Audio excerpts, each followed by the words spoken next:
Sir அவங்க technical details சொல்லுவாங்க. அவங்க சாரோடைய செஷன் முடிஞ்ச பிறகு டவுட் கேளுங்க. அவங்க இப்போ தான் ஸ்டார்ட் பண்ணியிருக்காங்க. ஸ்டார்ட் பண்ணும்போதே யாரும் கொஸ்டின் பண்ணிகிட்டு இருக்க வேண்டாம். அவர் அந்த செஷன் முடிக்கட்டும். முடித்த பிறகு கேளுங்க, கண்டிப்பாக அவங்க எக்ஸ்பிளைன் பண்ணுவாங்க. அது உங்களுக்கு ஃபுல் ஃப்ரீடம் இருக்குது. யார் வேணால் கொஸ்டின் கேட்டுக்கலாம். ஏன்னா பிஸ்னஸ்க்காக தான் வந்திருக்கிறோம். பிஸ்னஸ்க்கு வந்திருக்கும்போது நம்ம டவுட்ஸை அவங்க ஓனர்ஸ் வந்து கிளியர் பண்ணி கொடுப்பாங்க. சரியா? அவர் முதல்ல செஷன் ஸ்டார்ட் பண்ணிட்டோம். அப்புறம் ஃபினிஷ் பண்ணிவிட்டு டைம் கொடுப்போம். அப்போ கொஸ்டின் ஆன்சர் பண்ணுவோம். சரியா?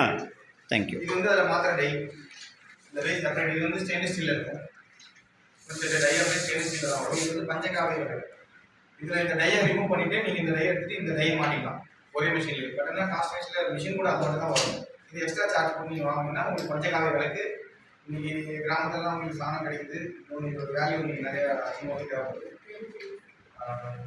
இந்தியா மாதிரி அதெல்லாம் போய் இது அமேசான்லாம் பார்த்தீங்கன்னா ஒரு விலைக்கு 10 ரூபா விற்கிறாங்க. அதாவது 12 விலைக்கு வச்சு 100 ரூபா 120 ரூபா விற்கிறாங்க. நிறைய வாங்குற ஃபியூச்சரில் பச்சை காப்பீர்கள் நிறைய தேவைப்படும்.